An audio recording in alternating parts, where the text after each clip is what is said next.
The rain burned everything it touched. On the planet Sulfros, rain wasn't water anymore. It was acid, weak enough that it wouldn't melt steel in seconds, but strong enough to eat through skin if you stayed out too long. The colonists who lived here knew the rules. When the clouds turned yellow-green and the sirens wailed, you got inside. You sealed your doors. You waited. Riley Chen didn't always follow the rules. She stood in the doorway of her garage, watching the rain start to fall. Each drop sizzled when it hit the ground, leaving tiny pockmarks in the dirt. The smell was awful, like rotten eggs mixed with vinegar. Riley pulled her respirator mask up over her nose and mouth. Her thick rubber coat hung to her knees, and her boots were the expensive kind, the ones that could handle acid for a few hours at least. The colony of New Tehran sat in a valley between two mountain ranges. The mines ran deep into those mountains, pulling out rare minerals that made the corporations back on Earth very rich. The miners didn't get rich. They got paid enough to survive, and they got acid rain every third day like clockwork. Riley fixed their equipment, drilling machines, transport vehicles, air filtration systems. Anything mechanical that broke down, she could repair it. She was good at her job. She had to be. On Sulfros, broken equipment meant dead colonists. The rain was falling harder now, and Riley was about to close the garage door when she heard it. A sound that didn't belong. It wasn't the hiss of acid on stone or the rumble of thunder. It was something else, something alive. A cry, weak and desperate. Riley stood very still, listening. There it was again, coming from somewhere past the colony's edge, out where the rocky wasteland began. Every instinct told her to close the door and go inside. The acid rain was no joke. But that sound, that cry, it pulled at something in her chest. She'd heard crying before. She'd heard miners scream when equipment failed. She'd heard children wail when the rations ran short. But this was different. This was the sound of something that had given up hope. Riley grabbed her heavy-duty spotlight from the workbench. She checked her coat one more time, made sure every seal was tight, and stepped out into the rain. The acid pattered against her hood and shoulders. She could hear it eating at the rubber coating, but the coat would hold. For a while. She had maybe 2 hours before it failed. Less if the rain got worse. She walked quickly, following the sound.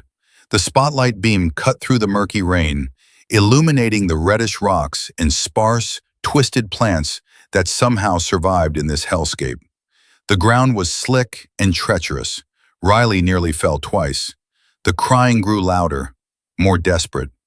Then she saw it. At first, Riley thought her eyes were playing tricks. Through the sheets of falling acid, she saw something white, something massive. It was curled up between two large boulders, trying to shield itself from the rain, but there was no real shelter there. Riley moved closer, her heart pounding. The spotlight beam swept across scales.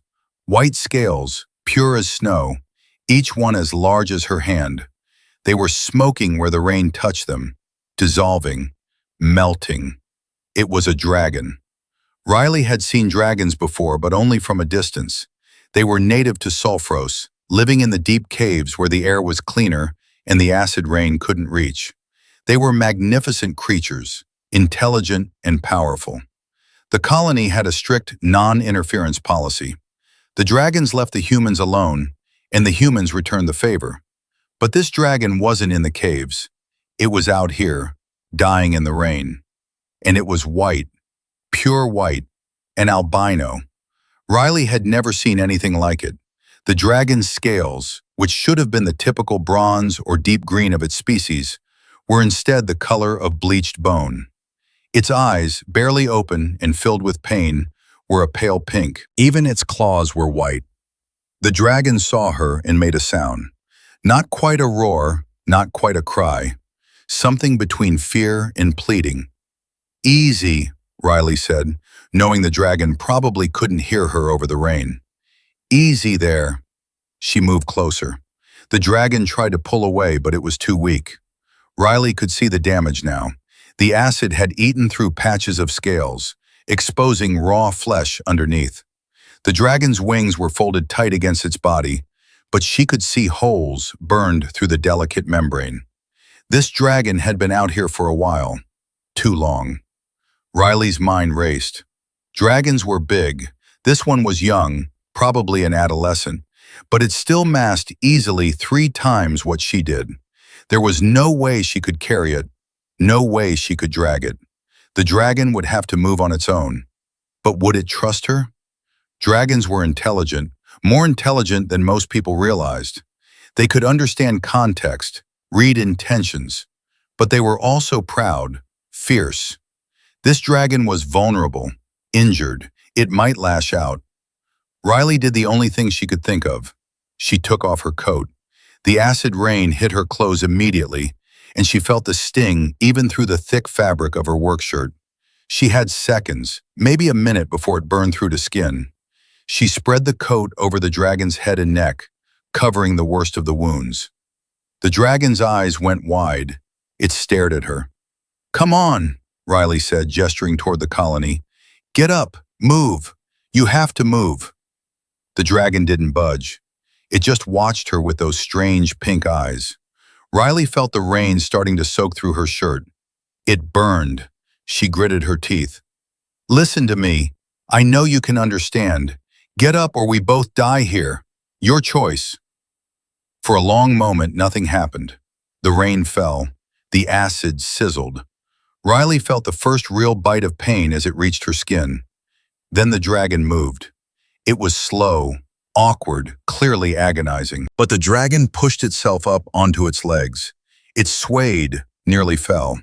Riley grabbed its shoulder, trying to steady it even though she could barely reach. The dragon's scales were hot to the touch, feverish.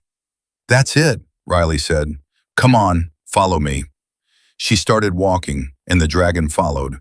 Each step was an effort. The dragon's claws scraped against the stone. Its breathing was labored, wheezing, but it followed. Riley's back and shoulders screamed in pain. The acid was eating through her shirt, touching skin. She wanted to run, to sprint back to the garage, but she forced herself to match the dragon's pace. If she lost it now, they'd both die. The lights of the colony appeared through the rain.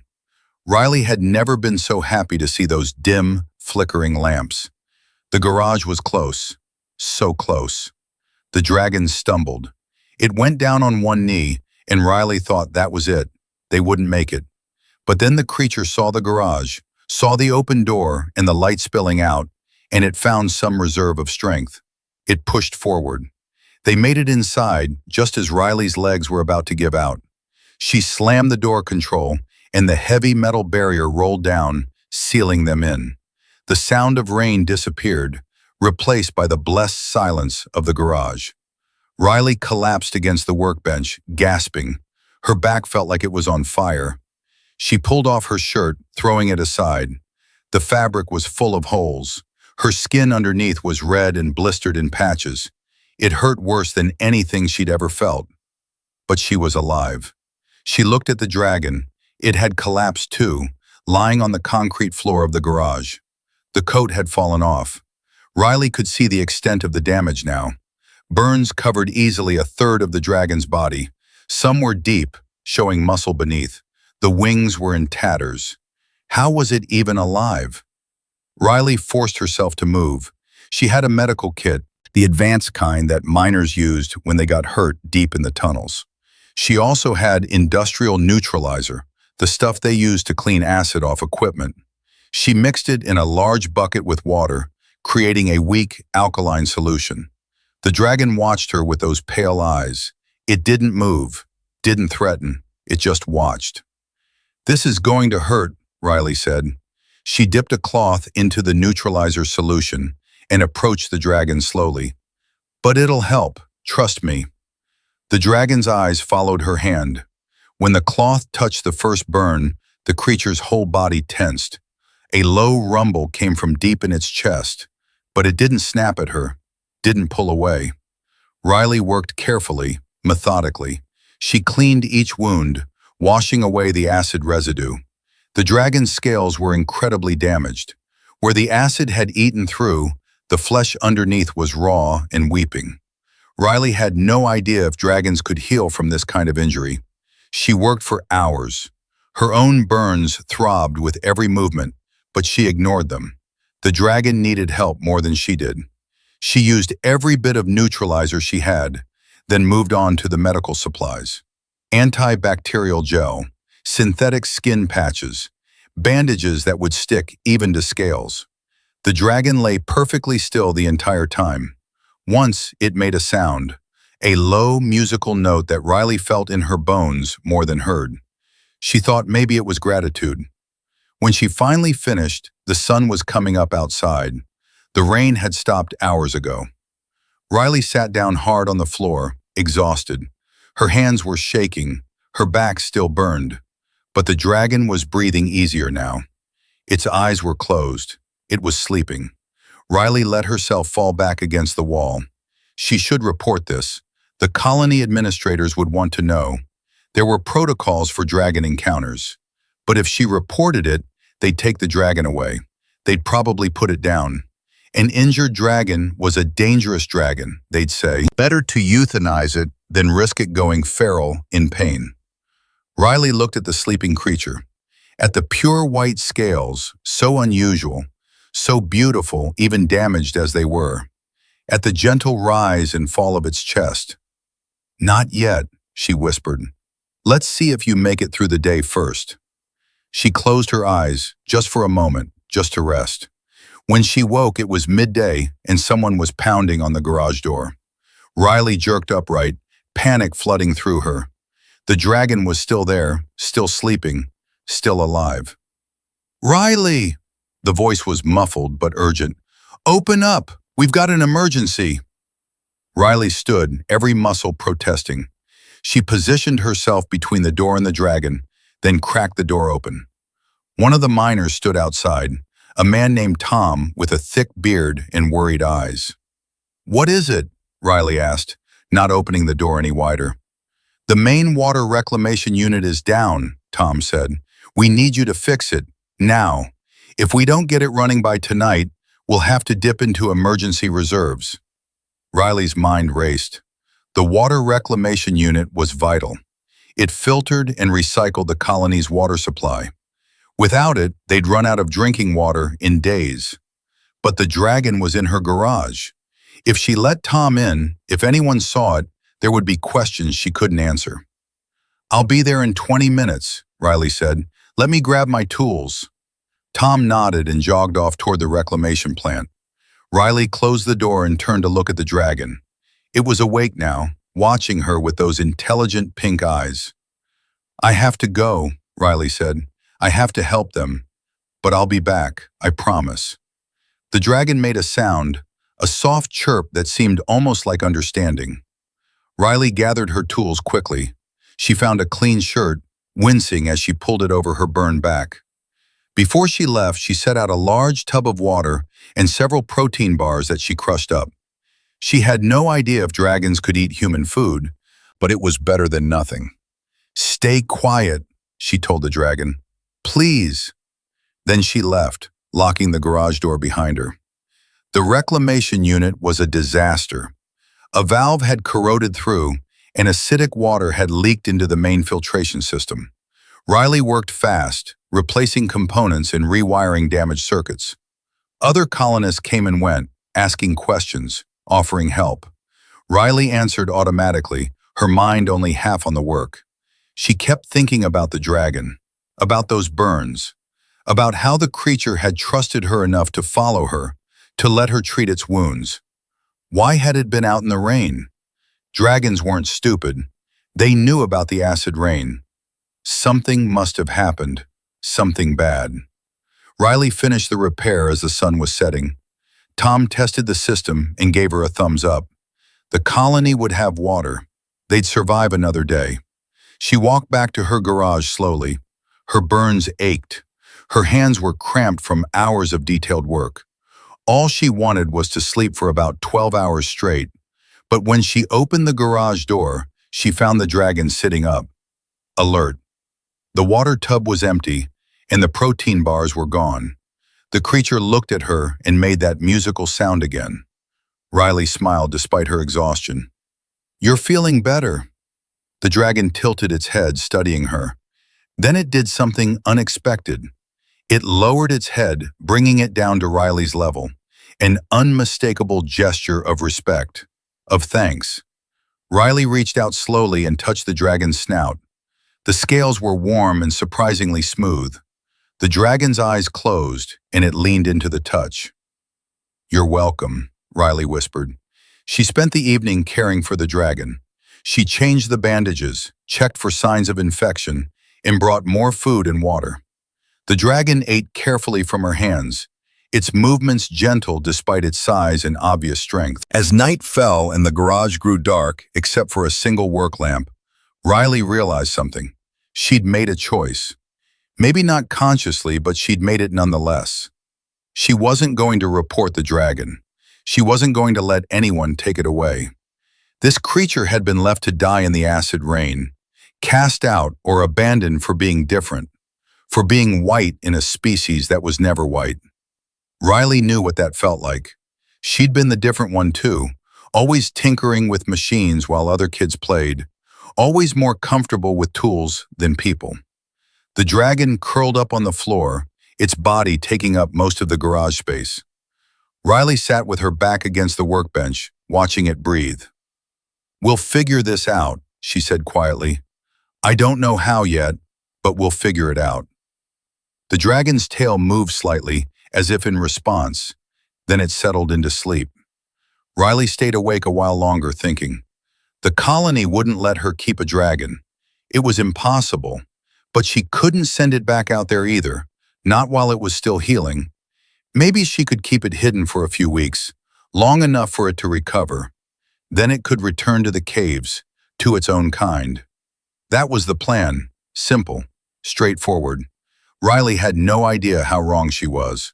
She had no idea that this dragon, this albino outcast, would change everything. Not just for her, but for the entire colony, for the relationship between humans and dragons on Sulfros. But that would come later. For now, there was just a mechanic and a dragon, both resting after a long day, both grateful to be alive. The acid rain started again outside, pattering against the garage roof. But inside they were safe, together. Days turned into a week. Riley fell into a routine. She worked during the day, fixing whatever broke in the colony. At night, she returned to the garage to care for the dragon. The creature was healing, faster than Riley had dared hope. The burns were scabbing over, and new scales were growing beneath the damaged ones. The wings were still a concern. The membrane was delicate, and the acid had burned through in several places. The dragon couldn't fly. Not yet, maybe not ever. Riley tried not to think about that. She focused on what she could control. Food, water, medicine. She smuggled protein rations from the cafeteria, claiming she was eating more because of the extra work. She collected rainwater during the non-acidic periods. She changed bandages and checked for infection constantly. The dragon tolerated all of it with patience that surprised her. It let her touch the wounds, let her wrap and unwrap bandages, let her inspect every inch of damaged scales. And it watched her, always watching with those pale, intelligent eyes. Riley started talking to it, at first just giving instructions. "Hold still. Lift your wing. This might sting." But gradually she found herself saying more, telling it about her day, complaining about difficult repairs, sharing her worries. "Tom almost saw you yesterday," she said one evening while treating a patch of healing burns on the dragon's flank. "He wanted to borrow a welding torch. I had to tell him I'd bring it by later. This is getting harder. Someone's going to notice eventually." The dragon made a low sound. Not quite a growl, not quite a hum. Riley had started to recognize different sounds. This one meant the dragon was listening. "I don't know what to do," Riley admitted.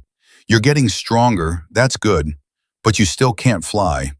And even if you could, where would you go? Back to the caves? To the dragons that probably put you out in the rain in the first place?" The dragon's head swung around to look at her. Those pink eyes held an expression Riley was learning to read. Pain. Not physical pain, but something deeper. They cast you out, didn't they? Riley said softly. Because you're different. Because you're white. The dragon looked away, but not before Riley saw the confirmation in its eyes. She felt anger rise in her chest. What kind of species did that? What kind of creatures abandoned one of their own to die just because it looked different? But then, humans did the same thing all the time. Riley had seen it herself. People cast out for being different, for not fitting in. The colony was supposed to be a place where everyone worked together, but there were still divisions, still prejudices. I'm sorry, Riley said. She rested her hand on the dragon's shoulder. That shouldn't have happened to you. The dragon turned back to her. It leaned its massive head down and gently touched its snout to Riley's forehead.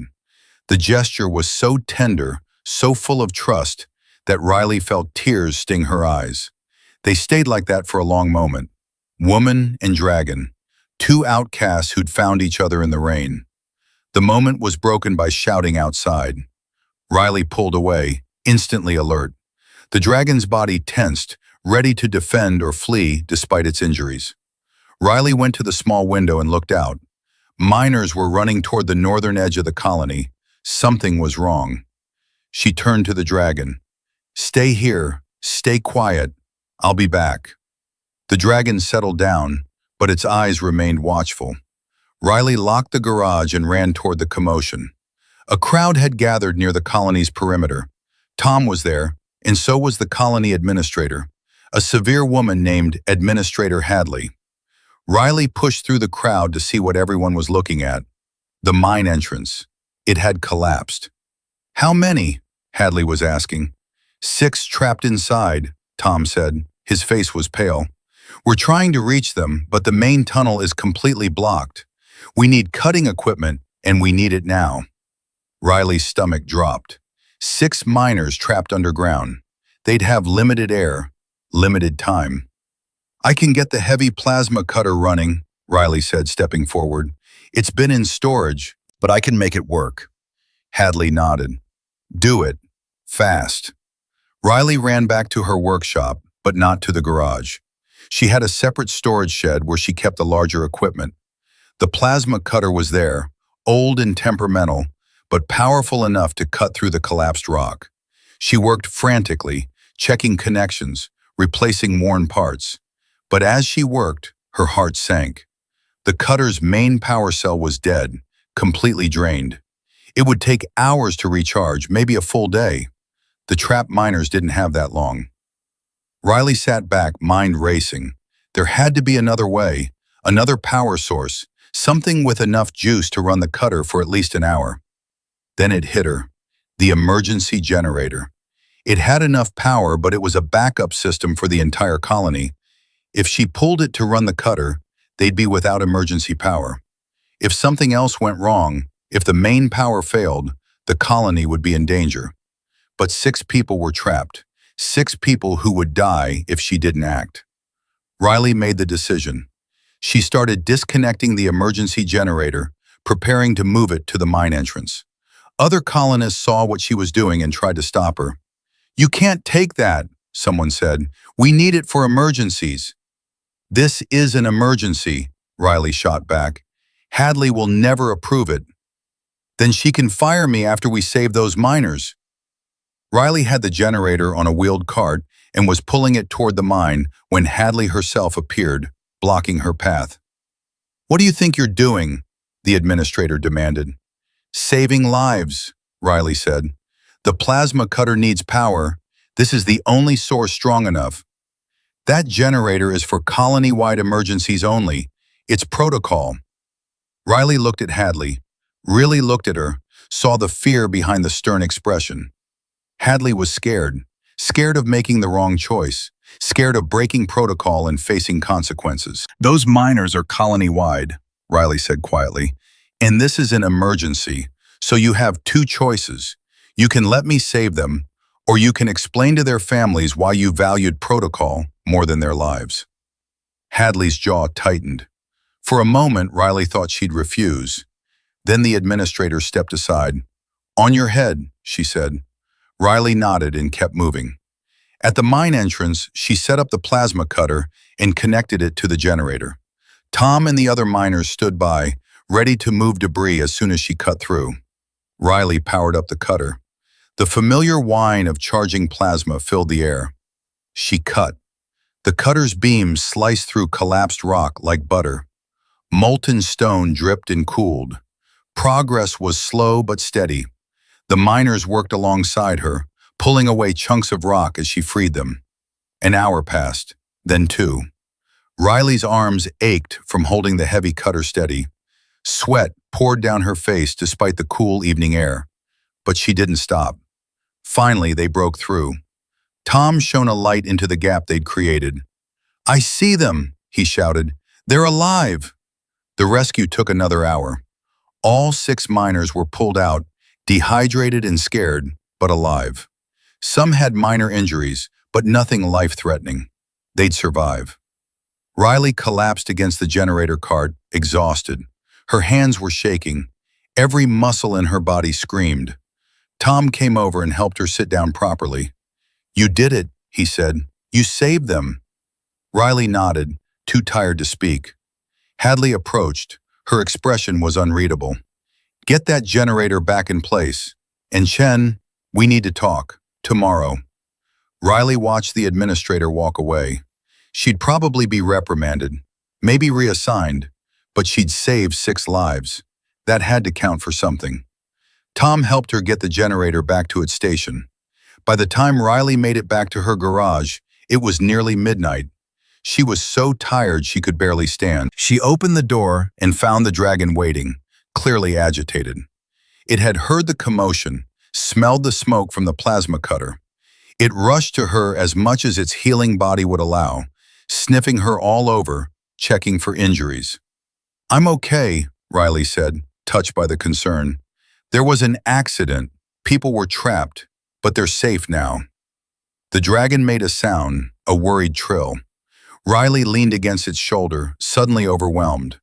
The fear she'd been holding back all evening rushed through her.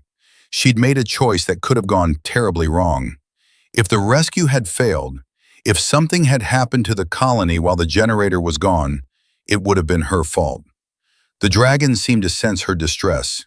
It carefully wrapped one wing around her, creating a sheltered space. The wing was still damaged, holes burned through the membrane, but the gesture was clear. Protection. Comfort. Riley let herself cry, just for a moment, just enough to release the tension. Then she pulled herself together, wiped her eyes, and got to work treating the dragon's wounds like she did every night. This was her life now, saving miners by day, saving a dragon by night. It couldn't last, she knew that, but she'd keep it up as long as she could. The next morning, Riley reported to Hadley's office as instructed. The administrator sat behind a desk covered in data pads and reports. She didn't look up when Riley entered. "Close the door," Hadley said. Riley did. "What you did yesterday was reckless," Hadley continued, still not looking up. "You violated protocol. You put the entire colony at risk." Riley said nothing. There was nothing to say. It was all true. However, Hadley finally looked up, and her expression had softened slightly. "You also saved 6 lives. The families of those miners are grateful. The colony is grateful." "But," Riley prompted, knowing there was more. "But I can't let this slide. You acted without authorization. If I don't discipline you, it sets a precedent. Others might think they can break protocol whenever they feel like it." Riley nodded. "I understand. You're reassigned. For the next month, you'll be on night maintenance duty, checking systems, doing minor repairs. Nothing critical. Consider it probation." Night duty. That was actually good. It meant Riley would have her days free. She could spend more time with the dragon without raising suspicion. "Thank you, Administrator," Riley said. Hadley waved her away. "Don't thank me. Just don't do anything stupid again." Riley left the office relieved. She'd expected worse. As she walked back to her garage, she let herself smile. Night duty. It was perfect. The dragon was awake when she returned. Riley could tell immediately that something was different. The creature was standing, fully upright, without any sign of pain or weakness. The burns were almost completely healed. New scales gleamed white where the damaged ones had been.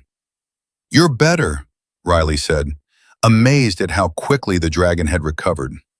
The dragon spread its wings. The membrane was still damaged, but less than before. Some of the smaller holes had closed. The creature flapped experimentally, creating a gust of wind that rattled the tools on Riley's workbench. Not strong enough to fly yet, but getting closer. Riley felt a mix of joy and sadness. The dragon was healing. That was wonderful. But once it could fly, it would leave. It would have to leave. A dragon couldn't stay in a human colony forever. The dragon seemed to sense her mood. It lowered its head and gently bumped against her. "I know," Riley said softly. "You'll have to go eventually, but not yet, right? You're not ready yet." The dragon made a sound that might have been agreement. They spent the day together. Riley showed the dragon her tools, explaining what each one did. The dragon watched with what seemed like genuine interest, occasionally reaching out to touch something with a careful claw. Riley found herself laughing at the creature's curiosity. In the afternoon, Riley noticed something. The dragon was looking at a damaged circuit board on her workbench. One of the colony's communication systems had fried, and Riley had been meaning to repair it. The dragon studied the board intently, then carefully picked up a small tool in its claws. "What are you doing?" Riley asked.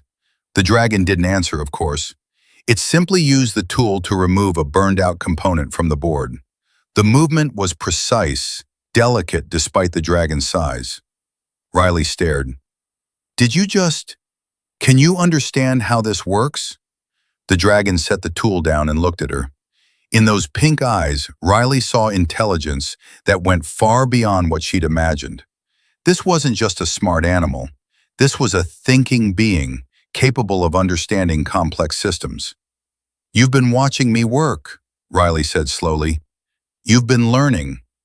The dragon made a confirming sound. Riley sat down hard on her workstool. Dragons were intelligent, everyone knew that. But this was something else. The dragon had observed her repairs and understood the principles behind them. "Okay," Riley said, mind racing with possibilities. "Okay, let me see something." She picked up the circuit board and pointed to another damaged section. "Can you fix this?" The dragon studied the board, then selected another tool. Over the next 10 minutes, Riley watched in amazement as the dragon carefully repaired the circuit. It wasn't perfect, but it was functional. The dragon understood basic electronics. "How?" Riley whispered. "How are you this smart?" The dragon tilted its head as if to say, "How are you?" Riley laughed despite herself. Fair point. That evening, as Riley prepared to start her night maintenance duties, she had an idea. A crazy, probably impossible idea. But maybe, just maybe, it could work. "Come with me," she told the dragon. The dragon's eyes widened. It looked at the garage door, then back at Riley. "I know it's risky," Riley said, "but I need to check some systems on the far side of the colony. No one will be there this time of night, and you need to move around more. Stretch those wings. What do you say?" The dragon considered for a moment, then nodded. Riley opened the garage door slowly, checking to make sure the area was clear. The colony was quiet. Most people were asleep or in their quarters. The night shift was minimal, just a few guards making rounds. "Stay close," Riley whispered. "Stay in the shadows." They moved through the colony like ghosts. Riley led the way, checking corners before proceeding. The dragon followed, its white scales almost glowing in the dim light, but somehow avoiding direct illumination. It moved with surprising stealth for something so large. They made it to the water reclamation plant without incident. Riley let them in with her access code and closed the door behind them. The plant was empty, as expected. It ran automatically most of the time. Riley went to work checking the systems she was supposed to check. The dragon explored the facility, sniffing equipment and examining the massive water tanks. Riley kept one eye on her work and one eye on the dragon, marveling at how careful the creature was. It didn't knock anything over or damage anything, despite moving in a space not designed for something its size. After an hour, Riley finished her checklist. "All done," she said. "Ready to head back?" The dragon didn't respond. It was standing very still, head cocked, listening to something. "What is it?" Riley asked. The dragon moved to one of the massive pipes that carried water from the filtration system to the storage tanks. It pressed its head against the pipe, listening. Riley moved closer.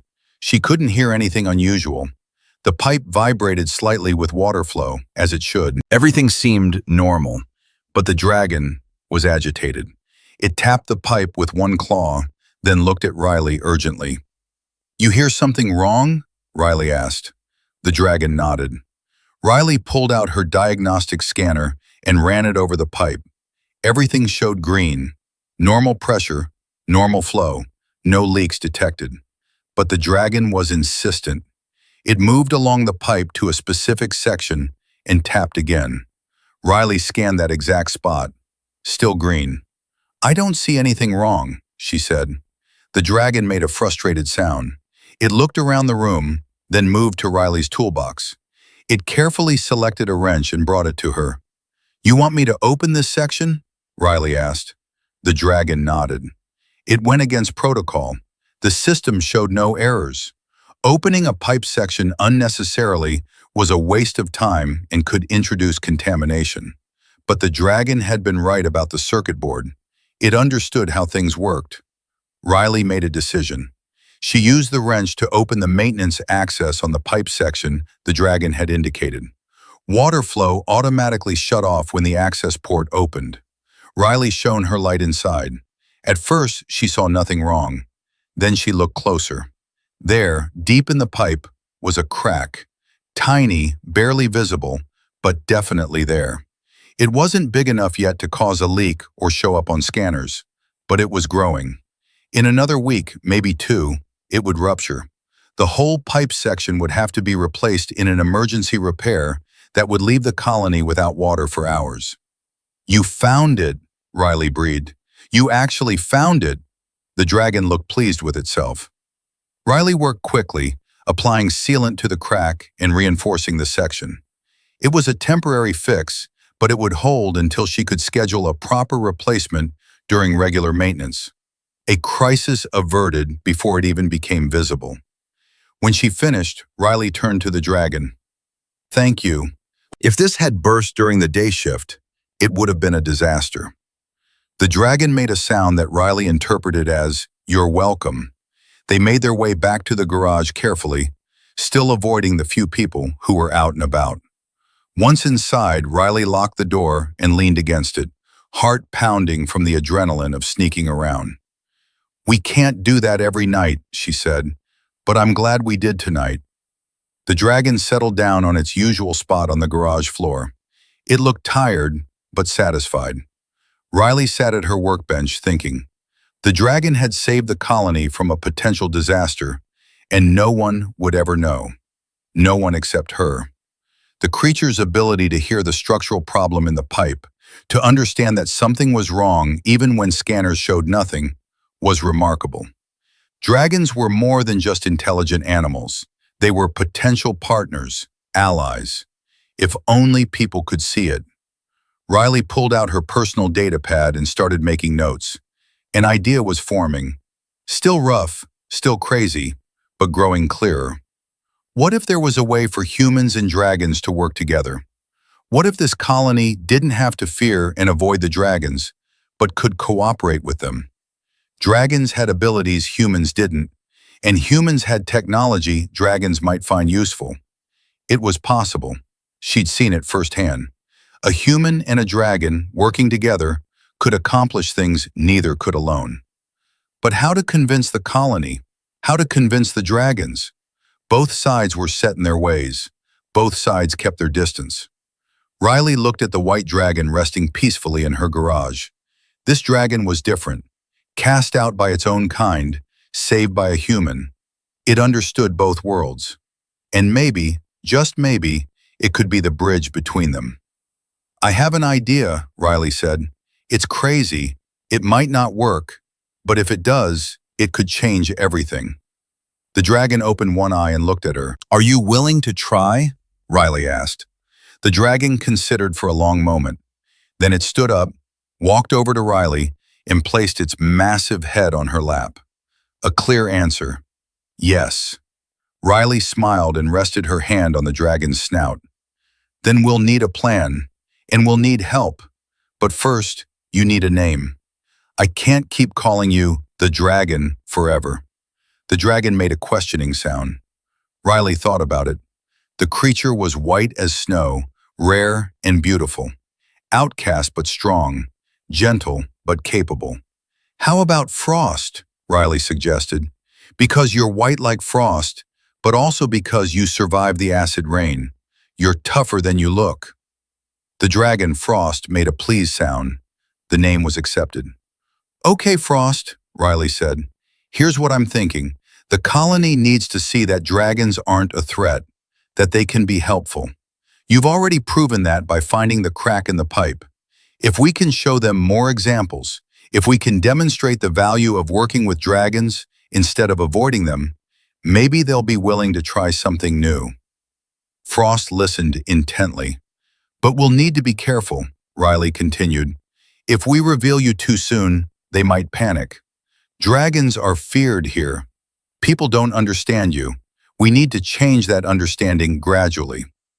Over the next few hours, Riley and Frost worked out a basic plan. It was simple, perhaps too simple, but it was a start. Riley would continue her night maintenance duties, bringing Frost along when it was safe. Frost would help identify problems that human technology might miss. They'd prevent disasters before they happened. And slowly, carefully, Riley would start talking to key people in the colony, planting seeds, getting them to think differently about dragons. It would take time, maybe months, but it could work. As dawn approached and Riley finally allowed herself to sleep, she felt hopeful for the first time in years. She'd come to Sulfros because there was nowhere else to go. She'd become a mechanic because that was what she was good at. She'd expected to live out her days fixing machines and trying not to get killed by acid rain. But now she had purpose. Now she had a partner. Now she had Frost. The dragon curled around her sleeping form protectively, keeping watch through the night. White scales gleamed in the dim light of the garage, beautiful and strange and perfect. Two outcasts finding hope in each other, finding strength in partnership, finding the courage to dream of a better future for both their peoples. The acid rain would come again, it always did, but they would face it together. And together, they would prove that mercy was the strongest force in the universe, that kindness could bridge any divide, that humanity, at its best, could build connections even with the most unlikely of friends. The story was just beginning. The weeks passed in a careful rhythm.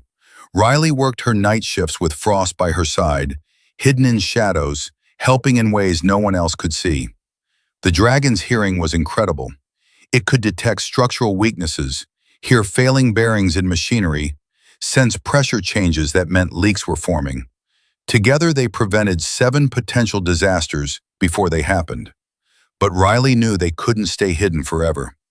The colony's attitude toward dragons had to change, and that meant taking risks. Her opportunity came on a night when the mining supervisor, a gruff man named Victor, was working late.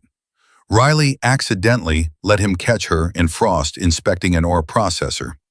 Victor's reaction was predictable. He grabbed a wrench as a weapon and started backing away, shouting for security. Frost immediately lowered itself to the ground, making itself as non-threatening as possible. "Wait!" Riley stepped between them. "Victor, stop! This dragon is helping me." "Helping?"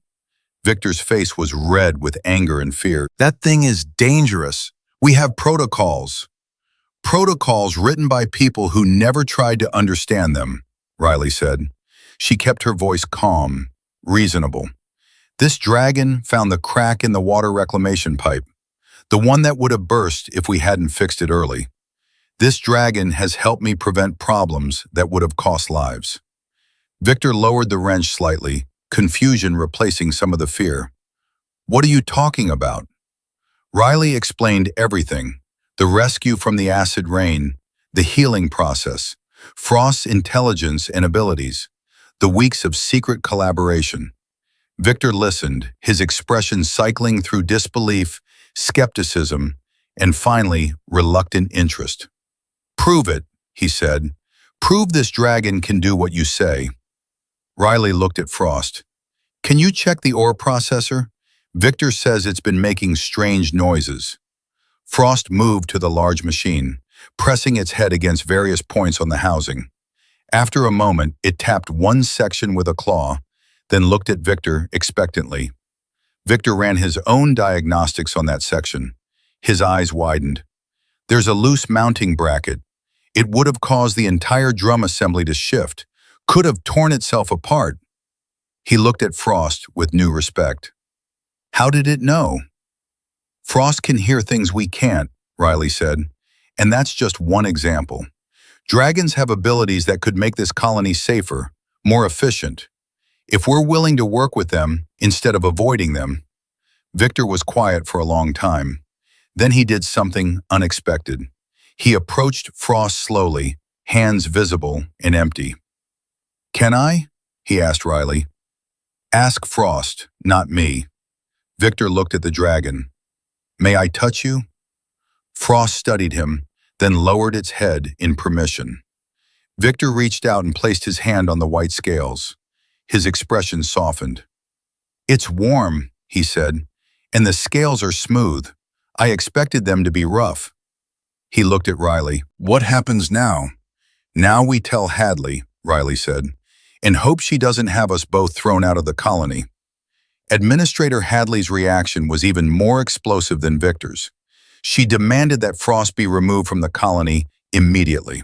She cited regulations, safety protocols, colonial charter rules. She threatened Riley with expulsion. But Riley stood her ground, and Victor, surprisingly, backed her up. Ma'am, Victor said, I've seen what this dragon can do. It prevented a major equipment failure tonight. How many other problems could we prevent with dragon assistance? You're both insane, Hadley said. But Riley saw something in the administrator's eyes. Not just anger, curiosity. Give us a trial period, Riley pressed. 1 month. Let Frost help with maintenance and safety checks. If there are any problems, any incidents, I'll leave the colony voluntarily. But if it works, if we can prove that human-dragon cooperation is possible, think what that could mean for Sulfros. Hadley was silent for a long time. She looked at Frost, who had remained perfectly still throughout the entire confrontation, demonstrating patience and control. 2 weeks, Hadley finally said. Not a month. 2 weeks of supervised trials. The dragon stays in your garage when not working. You're responsible for it at all times. And if there's even one incident, one hint of danger, this experiment ends. Understood? Understood, Riley said, relief flooding through her. The news spread through the colony like wildfire. Reactions were mixed. Some people were curious, even excited. Others were terrified or angry. More than once, Riley had to physically stand between Frost and colonists who wanted to drive the dragon away. But slowly, very slowly, things began to change. It started with the children. Kids were less afraid, more open. They approached Frost with wonder instead of terror. The dragon was gentle with them, letting them touch its scales, making soft sounds that made them laugh. Parents watched nervously at first, then relaxed as they saw their children safe and happy. Then came the first real test, an accident in the mines, a cave-in that trapped 4 workers behind tons of rock. The rescue team was preparing for a long, dangerous dig when Riley made a suggestion. Frost might be able to help. Dragons live in caves. They understand rock formations.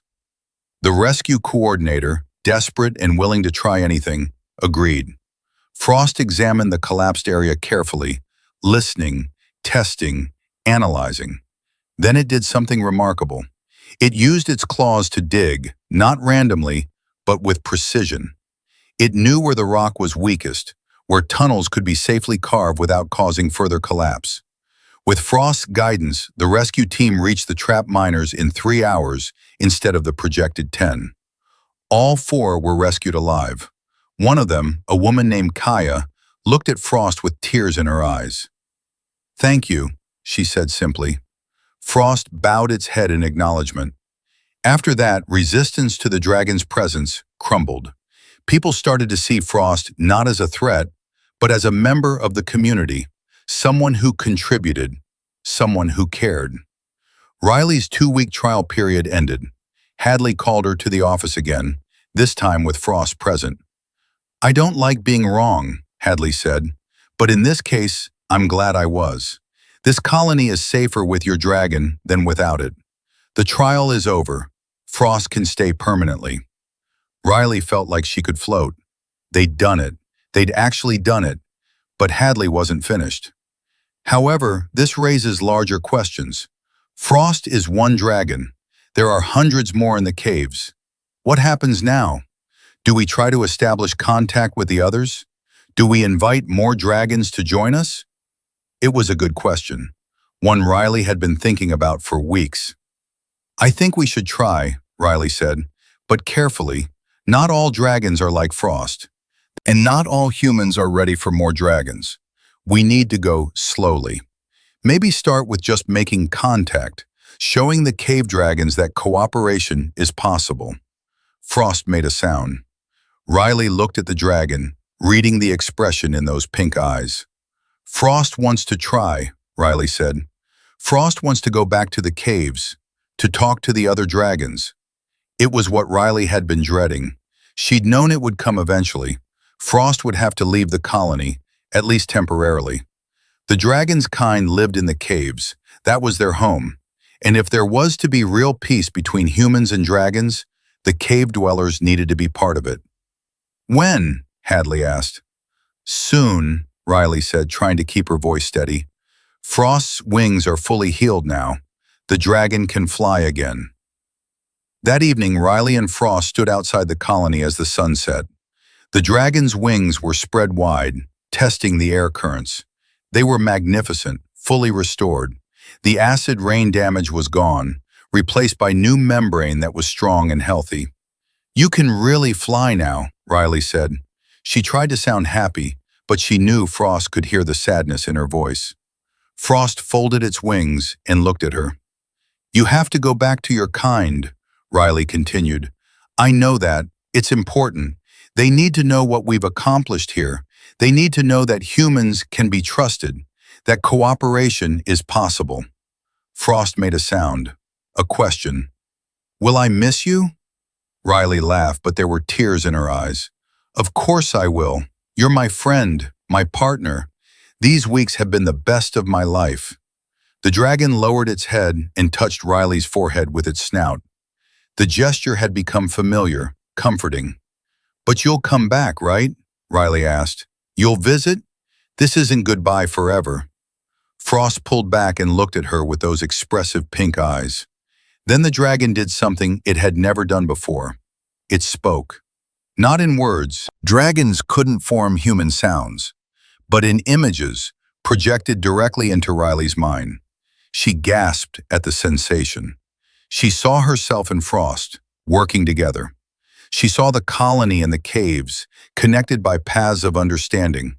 She saw a future where humans and dragons lived side by side, each helping the other. And she saw herself, older, still with Frost, still partners, still friends. "You'll come back," Riley whispered, understanding. "This is just the beginning." Frost confirmed with a gentle sound. The dragon stepped back, spread its wings, and with a powerful leap, took flight. Riley watched as Frost climbed higher and higher, white scales gleaming in the last light of day. The dragon circled once over the colony, a farewell, then turned toward the mountains where the caves lay hidden. Riley stood there long after Frost disappeared from view. She felt empty and full at the same time, sad but hopeful. The garage would feel too big tonight, too quiet, but it wouldn't be empty forever. She walked back to the colony slowly. People called out to her, asking where Frost had gone. Riley explained. Some people looked relieved, others looked disappointed, but most understood. This was necessary. That night, Riley couldn't sleep. She lay in her quarters staring at the ceiling, wondering what was happening in the caves. Were the other dragons accepting Frost? Were they listening? Or were they rejecting the white dragon again, driving it away for daring to consort with humans? She got her answer 3 days later. The colony's proximity alarms went off at dawn. Something large was approaching from the mountains. Multiple somethings. Everyone rushed to the perimeter, weapons ready, expecting some kind of attack. What they saw instead made them freeze in wonder. Dragons, 7 of them flying in formation, bronze, green, deep red, and leading them all, pure white. Frost had returned and brought friends. The dragons landed outside the colony's perimeter. Frost came forward alone, with a bronze dragon that was clearly older, possibly a leader. Riley ran out to meet them, her heart pounding with hope and fear. Frost made a gesture, introducing the bronze dragon. Riley understood. This was someone important, someone who spoke for the cave dwellers. "Welcome," Riley said, bowing her head respectfully. "We're honored by your presence." The bronze dragon studied her with ancient, intelligent eyes. Then it bowed its head in return, a gesture of respect between equals. Hadley joined Riley, along with Victor and several other key colonists. The bronze dragon looked at each of them in turn, then made a deep, resonant sound. Frost moved closer to Riley and projected images again. She saw dragons helping with mining, using their strength and knowledge of stone. She saw humans sharing technology, helping dragons with tasks that required fine manipulation. She saw both species learning from each other, a proposal, an offer of cooperation. Riley looked at Hadley. "They want to work with us, a formal partnership between the colony and the cave dragons." Hadley's expression was carefully neutral, but Riley could see the calculation in her eyes. The colony struggled constantly. Resources were tight. Accidents were frequent. Dragon assistance could change everything. "That do they want in return?" Hadley asked. Riley looked at Frost, who projected more images. She saw medical care, technology, knowledge, dragons helping humans, and humans helping dragons. A fair exchange. "Partnership," Riley said. "Actual, real partnership. We help them, they help us. Everyone benefits." Hadley was quiet for a long moment. Then she stepped forward and bowed to the bronze dragon. "We accept. Let's try this, together." The bronze dragon's eyes gleamed with what might have been satisfaction. It turned to the other dragons and made a sound. They came forward, each one approaching different colonists, beginning the process of introduction, of connection. Frost stayed with Riley. The dragon leaned down and touched her forehead again. Riley felt the warm scales and smiled. "We did it," she whispered. "We actually did it." The months that followed transformed the colony. Dragons became a regular presence, helping with heavy lifting, deep mining, structural inspections. In return, humans treated dragon injuries, shared knowledge about metallurgy and mechanics, taught concepts that dragons found fascinating. Frost became a bridge between the species, translating not just ideas, but emotions, building understanding.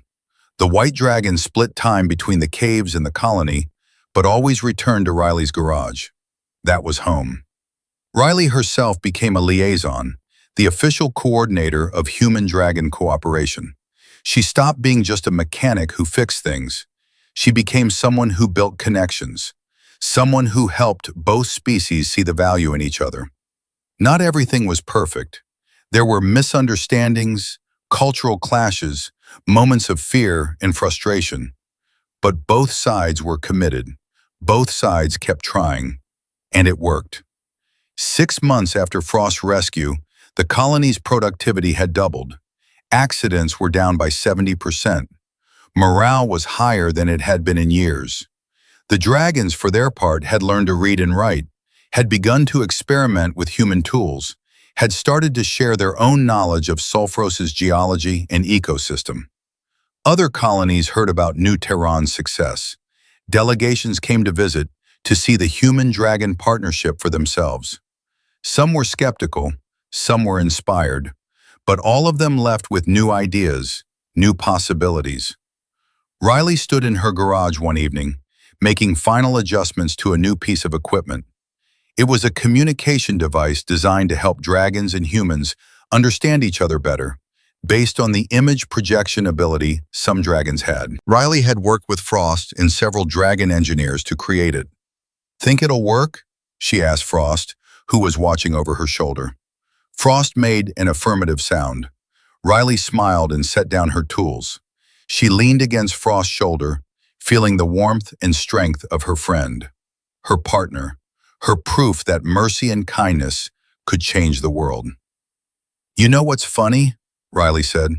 "I saved you that night in the rain because it was the right thing to do. I didn't think about consequences or benefits. I just couldn't leave you there." Frost projected an image. Riley drowning in metaphorical rain. Frost pulling her out. A reversal. "You saved me too," Riley said, understanding. "I was just going through the motions before, living but not really alive. You gave me purpose. You gave me hope." The dragon made a sound that Riley had learned meant agreement and affection. They stood together in comfortable silence, watching the sun set through the garage's small window. Outside, a group of human children played with a young bronze dragon, their laughter echoing across the colony. Two species, so different, finding joy in each other's company. The acid rain would come again tomorrow. It always did. But the colony was ready. They had humans and dragons working together, watching over each other, keeping everyone safe. And it all started because a mechanic showed mercy to a dying dragon in the rain. Riley thought about that first night sometimes, how close she'd come to closing her door and staying inside, how close Frost had come to dying alone in the acid, how different everything would be if she'd made a different choice. But she hadn't. She'd chosen compassion. She'd chosen to help, even when it was dangerous, even when it made no logical sense. And that choice had changed everything. "Thank you," Riley said quietly to Frost, "for following me that night, for trusting me, for being my friend." Frost projected one final image, not of the past or the future, but of now, this moment. A human and a dragon, together, partners, friends. Proof that different species, different beings, could find common ground, could build something beautiful. Riley smiled and closed her eyes, feeling the warmth of Frost's scales and the gentle rise and fall of the dragon's breathing. This was home. This was family. This was what mercy looked like when given freely, without expectation of reward. Outside, the first stars appeared in Sulfuros's sky. 2 moons rose over the mountains where the caves lay. The colony's lights glowed warm against the darkness. And in Riley's garage, a mechanic and a dragon rested together, living proof that kindness was the strongest force in any universe. The story that started with crying and acid rain had become a story of hope, of partnership, of 2 outcasts who found each other and changed their world. And in the end, that was the most human thing of all. Not the technology or the intelligence or the achievements, but the simple, powerful choice to show mercy to someone in need, to extend a hand or a wing across the divide, to say, "I see your suffering and I will help." That was humanity at its best. That was what made them worthy of the stars. That was the real meaning of humanity. Fuck yeah. Not dominance or conquest, but compassion. Not victory, but connection. Not the ability to destroy, but the wisdom to build. Riley opened her eyes and looked at Frost one more time before heading to bed. The dragon's pink eyes gleamed in the dim light, full of trust and affection. "Good night, friend," Riley said. Frost made a soft, musical sound.